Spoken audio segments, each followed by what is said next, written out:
about what it means to live.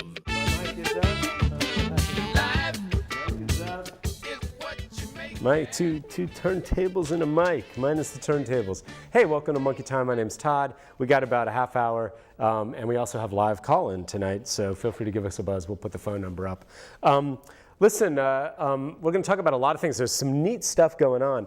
The 1304 Bikes people, 1304bikes.com, are back. They've got a fundraiser at Indiegogo, I think.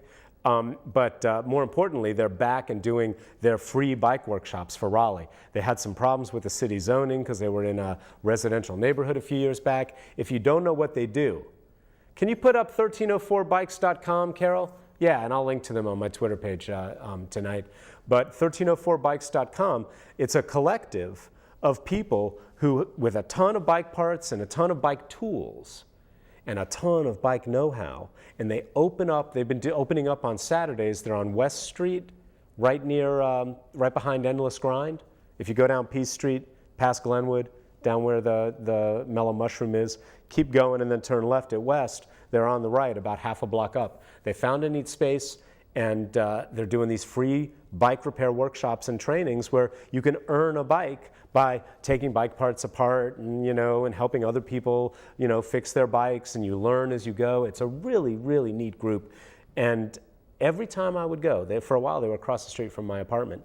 Every time I would go, there would be young, poor kids, there would be rich kids and middle class kids, there would be adults of all shapes and sizes, college kids, older people. It was just this incredible Hispanic kids from the neighborhood, this incredible multiracial mixed age group just gathering to teach each other about fixing your own bike up, right? I mean, you learn how to build a bike. I built my bike from scratch, from just the frame, with the help of the 1304 Bikes people. So anyway, if you're interested, we can't really do fundraising on cable access, but I just wanted to let you know they've got a fundraiser going. And, but more importantly, they're back. 1304 Bikes is back, and you can find out more about them. And right now, they're just doing Saturday afternoons at their new space down behind Endless Grind. All right, want to mention that. Oh, and while we're talking about fun things, Carol, before I get into the shrieking, and I know you like the shrieking, Bear Theatre is doing a production of Shakespeare's Comedy of Errors. They did it last weekend. It's in the outdoor amphitheater at the Raleigh Little Theatre, which is where the Rose Garden is, right near NC State on off Clark Street, around there. Anyway, it's in that great little neighborhood between Oberlin and Brooks, and you can't miss it, and Hillsborough Street and Wade, and which is where I live, Carol. That great little neighborhood. I like that little neighborhood. But anyway, the Comedy of Errors, the Cirque du Val people are going to be there. If you want your kids to have a good theatrical experience that's Shakespeare related, this weekend, 8 p.m., although the circus performers start at 7:30, it's outdoor. They encourage picnicking. There'll be food trucks there. And they're doing this Comedy of Errors, which is a fun play about mistaken identity. I don't know if you know, it's one of Shakespeare's earliest plays. So he was young and vibrant, and Carol, when the artists are young, they do their best work, except some of us who just get better with age. But anyway, that's happening Friday and Saturday night. The fun starts at 7:30. The Shakespeare starts at 8. And again, from all the reports I've heard from people, it's a hell of a lot of fun. It's at the Raleigh Little Theatre, but it's Bear Theatre putting it on with the help from the Cirque du Val folks, our local circus troupe. Okay. Oh no, Carol. This is my problem. Oh no, I can't believe that. I can't believe that. What? Well, you know why it's never happened to me? Because I never use my cell phone. But I let my other phone get disconnected. Well, I mean, because it got disconnected, and I was like, yeah, I could pay it. And then it got disconnected, and I'm like, and so I started using my cell phone. But this summer, I'm going to get myself an internet cell phone. What do you call those? I just don't want to be available all the time, so I keep forgetting to turn it off. But anyway, so here's our number if you want to talk to us about anything. So those are just, I'd like telling people about some good stuff happening. Now, the most important stuff that's happening this week is, can we put up number 6, Carol? Thanks. Is that it looks like the Illinois State legislature is, their session ends Friday, and it looks like there have been people pushing this. You know, Illinois is a relatively democratic state. It's where Obama's from, all that. But they've still had trouble getting gay marriage through. It looks like they've got the votes this week. So you're hearing it here first. Illinois, this week. Now, I'm not saying 100%, but it looks like 99.99%. Illinois is going to be the next United States state to legalize gay marriage. And I don't know what's going on in France, Carol. I thought they were okay with sex. What's up with that? You know what the problem is, Carol? There's a hardcore group of people that are really, there's these huge protests in France against the new law that legalized gay marriage there. Other countries in Europe, we haven't seen that. This is really hurting France's reputation in my eyes, Carol. I don't know if this is important to France, how I think about it. But this hardcore of fundamentalist Catholicism and probably far right-wing racism, that's just, you know, those people, the racists and the homophobes, they're always together. They are, most of them. They really are. Not always, not all of them, but a lot of times they are. It's funny that way. But anyway, it's really changing my opinion of France to see this kind of vehement outpouring. There are a lot of countries in Europe, Carol, that have this die-hard far-right core. Hungary is becoming this disaster area. They're just completely shutting down all kinds of freedoms, press freedoms, personal freedoms, and just turning the whole country back into the far-right turn that Hungary was before the communists took over. Or you know, and there's a lot of pro-Nazi stuff there now. Yeah, Hungary is becoming a real political disaster over the last couple of years. But anyway, so other European countries, Spain, I think, did it. That's a pretty Catholic country, isn't it? Yeah. You know, Latin American countries, very Catholic. Here's the interesting thing about international attitudes. And I'm just going to say this, even though it's not, I'm bringing it back to the United States. There's been this myth in the United States, this myth that Hispanic voters don't support gay marriage. Because it's not a myth that black voters, until Obama came out in favor of it, were often much, much more resistant to the idea. There's a hardcore fundamentalist Christian church core in a large part, in many parts of the black community. I don't want to talk about the black community as one thing, because, Carol, the gay community is not one thing, right? And there's black gay people too. So it's all blurry and blah, blah, blah. But the point is that polls were showing that if you just look at African American voters, they were often, until Obama came out in favor of gay marriage, they were often much more against it than mainstream white voters. So there was a disparity. That's now leveled out.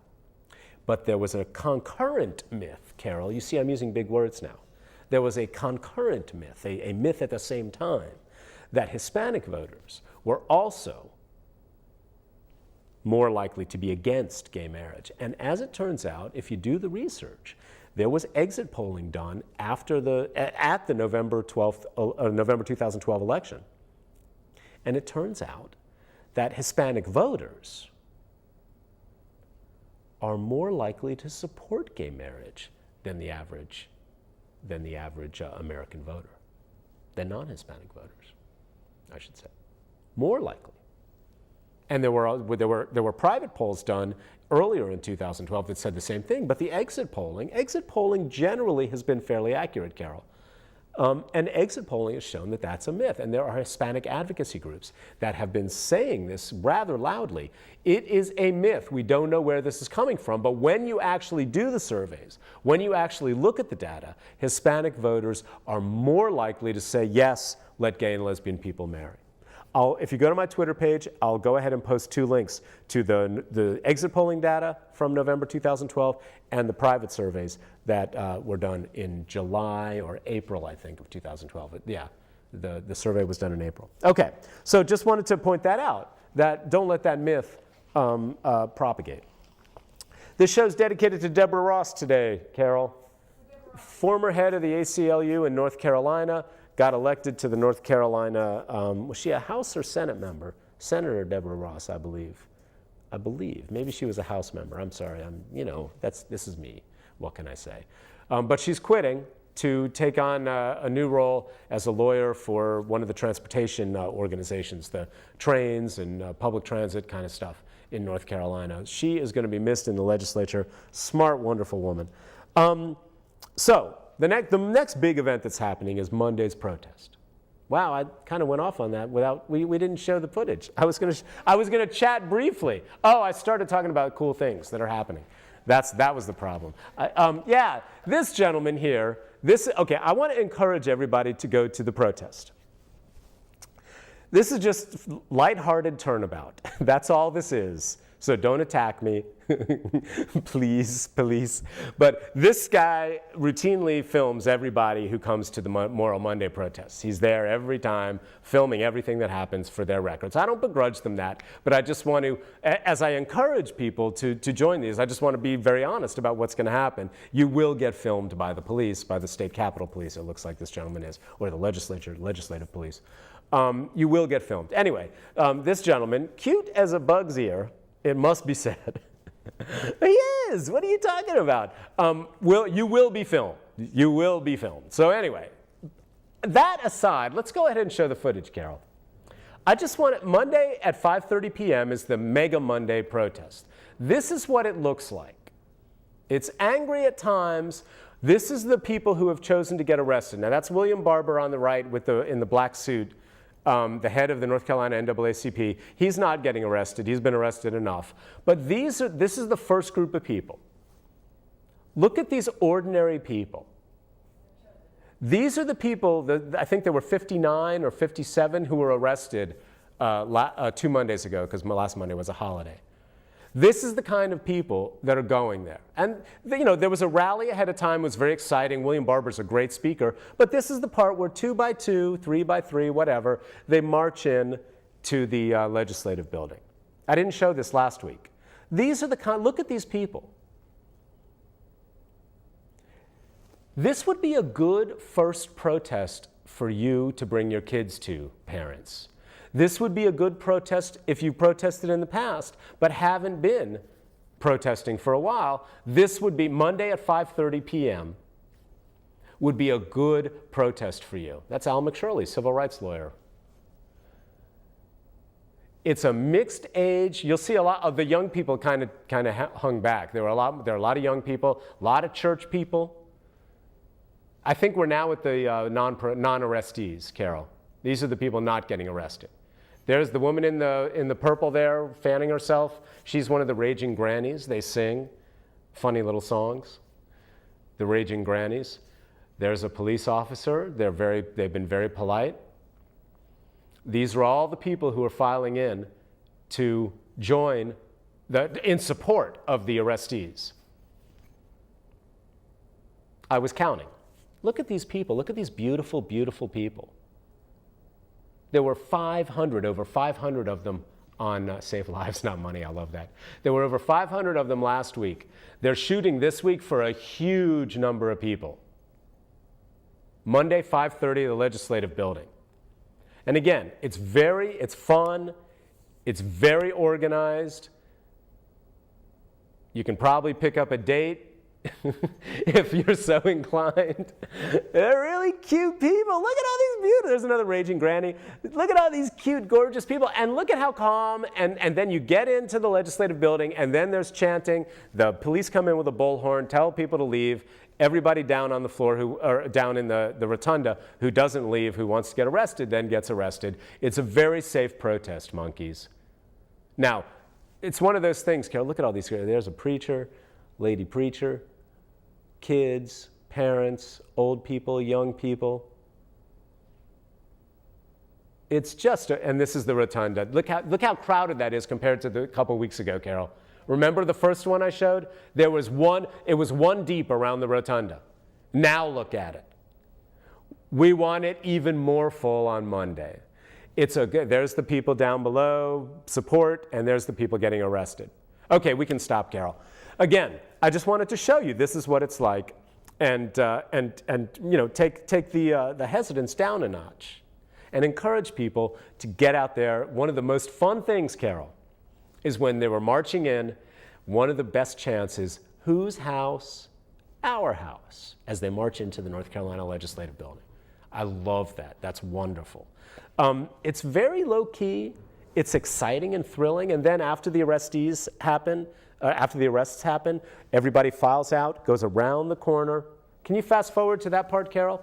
Goes around the corner and hangs out across the street at the back entrance of the legislative building to wait for the arrestees to come out in handcuffs and get put on a bus and then go to jail. And there's chanting and cheering, and people hand out information. I connected with a bunch of folks I hadn't seen in a while. It's just there's a social element to these protests. That's why I'm joking about getting a date. But I didn't. But there's definitely a social element to these protests, so they're kind of fun. The chanting is a little dull, I'll grant you that. They're the same chants over and over. We need to come up with some new ones, and I should probably think of something, but I'm just, I say we, but I'm not in charge of anything. I just go. And I just wanted to, use the show to encourage people to come out to support. It's on the government mall, right there in between the two museums. Oh yeah, there's that. That will not happen to you unless you want it to. That's what's happening. You will not get those plastic zip ties on you unless you want it to. That's not a promise, because who knows? Well, these things can go wrong. But yeah, then they march around the street, and then you'll see them across the street waiting for the arrestees to come out, and everybody gets a rousing cheer and applause, and it's lots of fun. Now, why protest? If you go to my Twitter page, I link to Reverend Barber has an editorial up at CNN.com right now, where he has a bunch of links to the reasons why. Basically, what they're doing, while claiming they're doing a huge tax cut, they're making life tougher for people at the bottom. Getting rid of the earned income tax credit is going to affect 900,000 people. Meanwhile, they're getting rid of the estate tax. Remember when I was unsure about that, Carol? I was right. I should never doubt myself. I'm always right. I just got to remember that. I'm always right. My first instinct is completely correct 100% of the time. It was the estate tax, and that benefits just 23 of the wealthiest families in North Carolina. So at the same time, they're increasing the tax burden on the poorest people. They're increasing the tax burden on the poorest people. They're decreasing the tax burden on the largest people. That is unconscionable. It's amoral. You need to protest it. But here's the big thing. It's the damn 5-year wait for felons to get their voting rights back. This doesn't even come, feel free to call if you feel like calling. The number's right up there. We've got another 10 minutes. I'm not going to argue voter ID. You want voter ID? It looks like we're going to have it in North Carolina. Okay, fine. We need to get over that and get people registered, get their votes, get their voter ID all in order. Fine. But taking a felon who automatically gets their voting rights back in North Carolina and most states, and making them wait an arbitrary 5 years, there's no voter fraud there. It's just punishment. It's just designed to keep people from voting. You ever had a felony conviction? You've got to now wait 5 years. But wait. This is the thing that drags me out. Their disgusting attack on our voting rights. They're coming at it from a number of different ways, all designed to make poor people, students, young people, and the elderly, and a bunch of other folks, make it harder for them to vote. That's what they're doing, right? That's what they're doing. And not just the 5-year wait for felons, which no other state is doing. This is brand new. There's no fraud, there's no problem this is fixing, except the problem of poor people, people who've been felons, getting their voting rights back. That's a problem to them, to the Republicans, because they tend to vote Democratic. Right? That's a problem to the Republicans. But here's the key. This is how far they're going. In order to get the voting rights back, Carol, after the 5-year wait, do you know what those felons have to do? They have to appear in front of a panel of political appointees. Their local 3-person county elections board. And there has to be a unanimous vote, Carol, that these 3 people who've never met you, almost certainly, look at you and have to unanimously decide whether or not they give you your voting rights back after 5 years of waiting. On what kind of grounds have you been a good? It's not clear. They are, and remember, the county election board people are political appointees. The state election board's political appointees, and what's his name? McCrory just swept the state board of elections and put in all of his own people. 3 Republicans, 2 Democrats, I think it was. Unanimous. If any one of the people in your local county election board doesn't like you for any reason, they can say no and you can't vote. That is disgusting. Making former felons, people who've served their time, stand in front of an elected board of 3 political appointees and justify getting their voting rights back? That's what's getting me out Monday. That attack, the closure of early voting, the closure of, all kinds of make voting more difficult. That's the Republican Party way. Make the fewer people vote, the more we can hold on to power. That's disgusting. The felon thing is what's getting me out. That's the one thing. Now, if you need more reasons, I'll be happy to provide them. Go to my Twitter page, send me a message, or just tweet at me and I'll respond. All right. Can we talk about, Carol, I got 2 things to talk about that I want to talk about. Why the post office is really losing money, and this new, let's put up number 8. Briefly, yeah, leave that one up for a second. Briefly, remember, the reason the post office is so deep in the hole right now is because in 2006, Congress passed a rule saying that the post office, the United States Postal Service, has to pre-fund its pensions for 50 years in advance today. Carol, this is insane. 2006, 2007, I have no idea why this was made the law. The economy was going great, kind of, at the time. It was at least before the recession. What am I saying? It wasn't great, but it was at least before the recession of 2008, which really made it worse for the post office. But that single requirement that the post office pre-fund its pensions for all of its workers for 50 years in the future, now, today, is the single biggest drain on the post office right now. Bernie Sanders, a couple of other people in the Senate, are trying to get a law through to lift that onerous requirement. It's a ridiculous requirement, from what I've read. I want to find out what the justification was for this. So stay tuned. I'm going to go back and try to figure out why that requirement was passed and why we can't repeal it easily. I've tried calling Kay Hagan's office once about this and got nothing back. It's like, does she want to be the senator that presides over the death of the post office?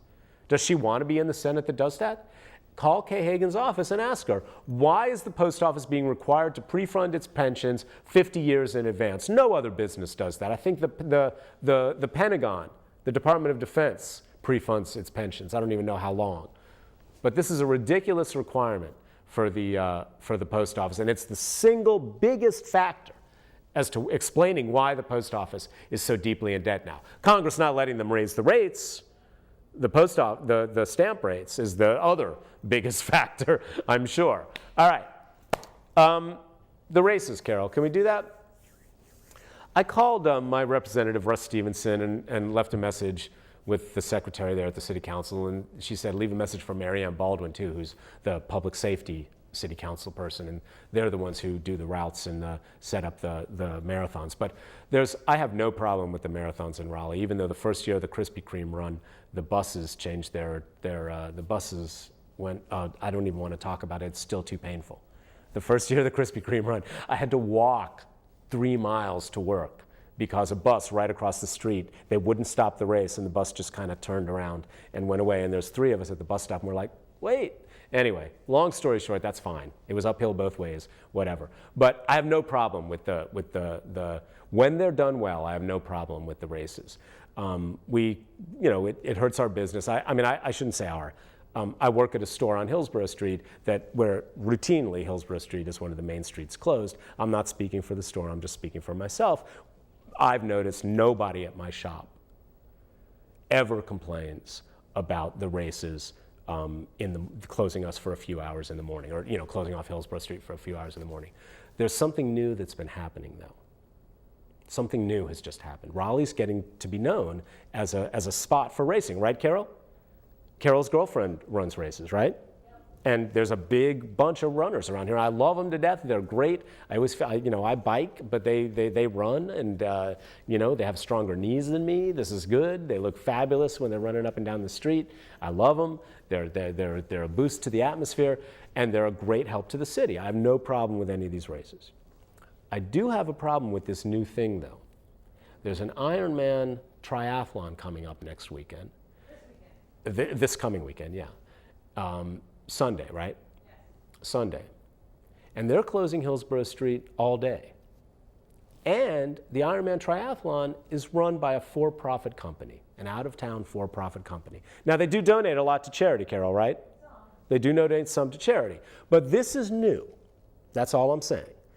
Raleigh is now becoming a destination where private for-profit companies are coming to Raleigh to set up road races. And so I am just, as somebody who works on Hillsborough Street, I'm not speaking for the business at all, but I want to talk to my representatives on the city council, and Nancy McFarland, you'll be hearing from me too, and just be like, who decides these routes? And when businesses, local businesses on Hillsborough Street have to close for an entire day because of a for-profit company coming in from elsewhere, this is new now. For-profit companies setting up these marathons and road races coming to Raleigh. Is there another way where we could stick with, we only close Hillsborough Street for half a day so that the businesses on Hillsborough Street don't lose a whole day's worth of business on the weekend? Why are they running down Hillsborough Street and then back up Hillsborough Street? And Carol, I have heard from some runners that they're a little bored with these routes. That it would be nice to actually run down and then go, why can't they come up Wade Avenue, for instance? There's no businesses on Wade Avenue. You can close Wade Avenue for half a day on Sunday. There's plenty of other ways to get around, right? Anyway, I just wanted to get that out there. I'll let you, I have no problem with the marathons. I love, the anime convention, right? The anime convention that just happened this weekend brought, 8,000 people, 7,500 people, whatever, downtown. Buddy of mine who works in a restaurant downtown loves it because he gets all these cute costumes coming in the restaurant.